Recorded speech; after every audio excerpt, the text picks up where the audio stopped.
Hello दोस्तों, कैसे हो आप सब।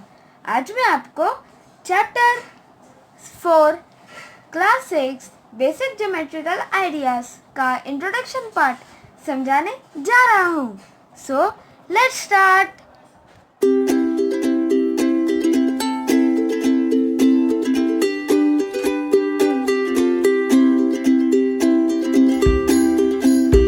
तो दोस्तों, चलो अब हम कुछ पैराग्राफ्स को रीड करके समझते हैं। हमारा पहला टॉपिक आता है पॉइंट्स। अब पॉइंट्स क्या होता है। आप अपनी पेंसिल को बहुत शार्प करके कुछ छोटे छोटे डॉट्स बनाओ जो लगे कि वो इनविजिबल है। अब जो डॉट्स होते हैं वो मेनली यूज होते हैं लोकेशंस को फाइंड करने के लिए। अब कुछ एग्जाम्पल्स दिए गए हैं जिससे हम डॉट्स बना सकते हैं, जैसे टिप ऑफ द कंपास, मतलब जो कंपास होता है उसका जो यहाँ पे जो सुई होती है वो बहुत शार्प होती है। The sharpened end of pencil. अब एक और एग्जाम्पल है, जो पेंसिल की नुक जो होती है वो और भी ज़्यादा करके शार्प करो, उससे भी हम डॉट्स बना सकते हैं, वो भी बहुत पॉइंटेड है। अब जो यहाँ पे एंड लास्ट में जो नुकीली चीज़ होती है सुई में, मतलब निडल में, the pointed end of needle, जो लास्ट में जो सुई होती है निडल की वो बहुत शार्प होती है, उससे भी हम डॉट्स बना सकते हैं दोस्तों। अब ये मैंने कुछ डॉट्स बना रखे हैं, ये मैंने मोटे मोटे बना रखे हैं क्योंकि ताकि आपको विजुअल हो। अगर मैं छोटे छोटे बनाता तो आपको विजुअल नहीं होगा। तो इन सब चीज़ों से हमें लोकेशन पता चल रहा है। और इस डॉट, जैसे कि बहुत सारे डॉट्स बने हुए हैं, इनमें से हम पता कैसे लगाएं कि ये वाला डॉट का नाम ये है, ये वाला डॉट इसीलिए यूज़ किया गया है। इसीलिए हम डॉट के साइड में कैपिटल लेटर से अल्फ़ाबेट लिखते हैं, जैसे कि मैंने यहाँ पे लिख रखा है, डॉट साइड में लिख रखा है ए।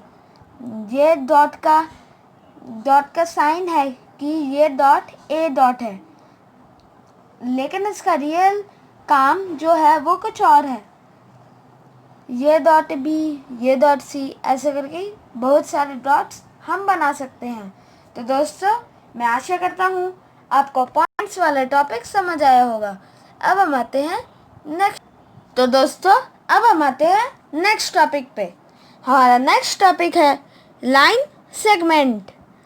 अब आप एक पेपर को फोल्ड करो, उस फोल्ड के निशान में जो लाइन बनेगी उसको ड्रॉ करो और उसके साइड में 2 डॉट बना दो और उसके साइड में नाम लिखो ए एंड बी।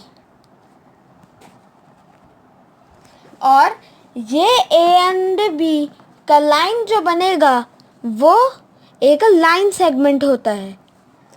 अब हमें 2 हाथों से कोई पतली थ्रेड को पकड़ना है, ऐसे करके ऐसे पतली थ्रेड को पकड़ना है। सोचिए दोस्तों कि मेरे हाथ में यहाँ पे एक थ्रेड है और इसके जो एंड पॉइंट है इसमें ए है, ये पॉइंट ए है और ये पॉइंट बी है। अब हमें और ये भी एक लाइन सेगमेंट बना सकता है दोस्तों। ऐसे भी हम इन 2 फॉर्मेशन से हम लाइन सेगमेंट को से देख सकते हैं। अब दोस्तों, ये दोनों थे जिसको हमें लाइन सेगमेंट बनाना पड़ेगा, लेकिन अब हम आते हैं जिसमें जो मॉडल्स बने होते हैं उसमें भी लाइन सेगमेंट बन सकते हैं। जैसे कि कोई डब्बा है, उसके साइड में जो यहाँ पे लाइंस होते हैं, एजेस में लाइंस ऐसे करके लाइंस बनते हैं, ये भी एक लाइन सेगमेंट है।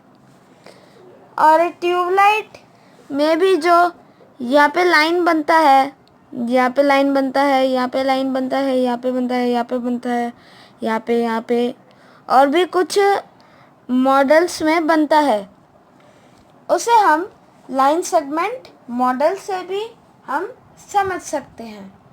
तो दोस्तों, आशा करता हूँ आपको लाइन सेगमेंट समझ आया होगा। अब हम आते हैं नेक्स्ट टॉपिक। अब हमारा नेक्स्ट टॉपिक है लाइन। अब दोस्तों, लाइन क्या होता है? लाइन एक ऐसा लाइन से होते हैं, लाइन होता है जो दोनों साइड से इधर उधर जा सकता है। ये कोई भी पेपर में ड्रॉ नहीं हो सकता, लेकिन जो लाइन सेगमेंट है वो पेपर में ड्रॉ हो सकता है, क्योंकि उसकी एक सेंटीमीटर होती है। लाइन की कोई सेंटीमीटर नहीं होती, वो अनलिमिटेड होता है या फिर इनफिनाइट होता है। जैसे कि नंबर इनफिनाइट होते हैं, वैसे लाइन भी बोथ डायरेक्शन से इनफिनाइट होते हैं। अगर हम बी से आगे बढ़े तो भी वो होगा, अगर हम ए से आगे बढ़े तो भी वो होगा। अब जो मैंने दो लाइंस बना रखे हैं, ये दोनों सेम लाइंस है। ये ए टू बी एक लाइन है, ये एम टू एन एक लाइन है। और दोस्तों, जो लाइन होता है उसका मेन थिंग होता है एरो।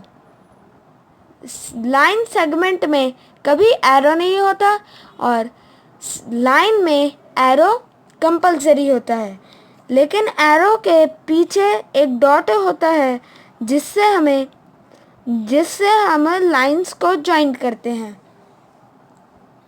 तो दोस्तों, मैंने ये दो लाइन बनाए हैं। इस लाइन के पास में मैंने एल लिख रखा है, इस लाइन के पास में मैंने पी लिख रखा है। अब ए भी एक लाइन है, एम एन एक लाइन है ये। और दोस्तों, मैं आपको ये बताना भूल गया कि ए बी तो लाइन बन रही है, लेकिन बी टू ए भी एक लाइन है, एम टू एन भी लाइन है, एन टू एम भी लाइन है। अब ए टू बी के साइड में मैंने एल लिख रखा है, एम टू एन के साइड में मैंने पी लिख रखा है। अब हम तो बार बार नहीं कहेंगे ना कि A B is a line, M N is a line, इसलिए हमने एक लाइन का एक नेम लिख रखा है, जैसे कि L is the line, P is the line, ऐसे भी हम बोल सकते हैं। दोनों नाम से हम बोल सकते हैं और उसे हम समझ सकते हैं। तो दोस्तों, आशा करता हूँ मेरा ये लाइन का टॉपिक आपको समझ आया होगा। अब हम आते हैं नेक्स्ट टॉपिक पे। तो दोस्तों, हमारा नेक्स्ट टॉपिक है लाइंस के पार्ट्स। लाइंस के दो पार्ट्स होते हैं, intersecting lines and parallel lines. पहले हम समझेंगे इंटरसेक्टिंग लाइंस। अब इंटरसेक्टिंग लाइंस जो होता है वो होता है दो लाइंस को ऐसे करके फॉर्मेशन में डालकर बीच का जो पॉइंट आता है वो होता है इंटरसेक्टिंग लाइंस। इसे हम कहते हैं इंटरसेक्टिंग लाइंस। जो इंटरसेक्टिंग लाइंस होता है वो वर्टिकल फॉर्म में दो वर्टिकल लाइंस को जॉइंट करके बनता है। जैसे कि लेटर एक्स में भी देखिए, ये एक वर्टिकल लाइन है, ये एक वर्टिकल लाइन है, इसके बीच में एक पॉइंट है जिसका नाम है पी, ये भी एक इंटरसेक्टिंग लाइन है। अब हम इंटरसेक्टिंग लाइंस को याद कैसे रखें? जो इंटर मतलब होता है अंदर और सेक्टिंग मतलब होता है क्रॉस करना। अब ये जो लाइन है ये पहले एंटर कर रही है, फिर जब एंटर कर रही है तब ये क्रॉस हो रहा है। अब हम ऐसे करके भी हम पता लगा सकते हैं। अब इसके दो मैंने एग्जाम्पल से लिख रखे हैं। Letter X crossing roads. अब क्रॉसिंग रोड्स कैसे होता है, आपने कुछ रोड्स देखे होंगे जो एक दूसरे को इंटरसेक्ट करके बीच में एक मेन पॉइंट बनाते हैं, उन्हें हम कहते हैं क्रॉसिंग रोड्स। अब हम आते हैं पैरेलल लाइंस पे। पैरेलल लाइन से होता है सीधी लाइन, दो साइड में एक सीधी लाइन, ऐसे करके दो साइड में एक सीधी लाइन, इसको हम मिलाकर, ये दो मिलाकर बनता है इंटरसेक्टिंग पैरेलल लाइंस। अब इसके मैंने दो एग्जाम्पल लिख रखे हैं, विंडोज़ और स्केल। विंडोज़ के आर पार ऊपर नीचे और इधर भी बहुत सारे लाइंस होते हैं। अब जो है वो सिर्फ दो लाइन से ही नहीं बन सकता, दो लाइन से भी बन सकता है, लेकिन वो बहुत सारे लाइंसों से भी बन सकता है। अब स्केल में क्या होता है, स्केल में यहाँ पे एक लाइन है, यहाँ पे एक लाइन है, दोनों ऑपोजिट लाइन्स है, और यहाँ पे एक ये लाइन है और यहाँ पे एक लाइन है, ये दो भी ऑपोजिट लाइन्स है। आशा करता हूँ दोस्तों कि आपको मेरा लाइन का टॉपिक समझ आया होगा। अब हम आते हैं नेक्स्ट टॉपिक पे। हमारा नेक्स्ट टॉपिक है रे। अब रे क्या होता है, रे होता है जैसे कि लाइंस में तो दो जगह से ही बढ़ सकते हैं, लेकिन रे में सिर्फ एक साइड से ही बढ़ सकता है, जैसे टॉर्च लाइट। अब टॉर्च लाइट में क्या होता है, टॉर्च लाइट जो है उसका वहाँ यहाँ से ये स्टार्ट होता है और कहाँ पे ख़त्म होता है वो किसी को पता नहीं।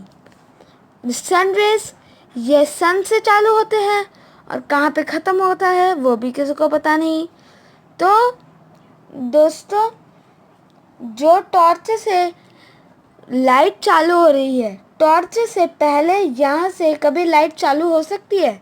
बिना किसी मॉडल से नहीं हो सकती। सन से पीछे कोई लाइट से जा सकती है बिना किसी मॉडल या फिर बिना किसी नेचुरल सोर्स से? नहीं हो सकती। इसीलिए रे एक ही जगह से एक्सटेंड हो सकता है, मतलब बढ़ सकता है। वो एक ही जगह से इन्फिनाइट है, वो बहुत दूर तक जा सकता है। आशा करता हूँ दोस्तों कि आपको मेरा चैप्टर 4 बेसिक ज्योमेट्रिकल आइडियाज़ का टॉपिक का इंट्रोडक्शन पार्ट समझ आया होगा। तो मिलते हैं नेक्स्ट टॉपिक पे, नेक्स्ट वीडियो पे, जिसमें मैं आपको समझाऊंगा एक्सरसाइज 4.1। प्लीज़ इंट्रोडक्शन पार्ट को लाइक, शेयर एंड कमेंट करना ना भूलें। और ये जो मैंने आपको लाइन सेगमेंट और बाकी के टॉपिक बताए, ये कभी मत भूलना, क्योंकि आपके मैथ्स के टॉपिक में ये ही मेन है। और जो मैंने आपसे कहा कि आप please like, share and subscribe करिए और मेरे चैनल को बेल आइकन में क्लिक करिए, ताकि आपको हर वीडियो की नोटिफिकेशन आपको पहले मिले। और कमेंट करके बताइए कि आपको सारे टॉपिक समझ आए या नहीं। अगर आपको अच्छा लगा फिर भी कमेंट करिए। तो दोस्तों, bye bye, thanks for watching.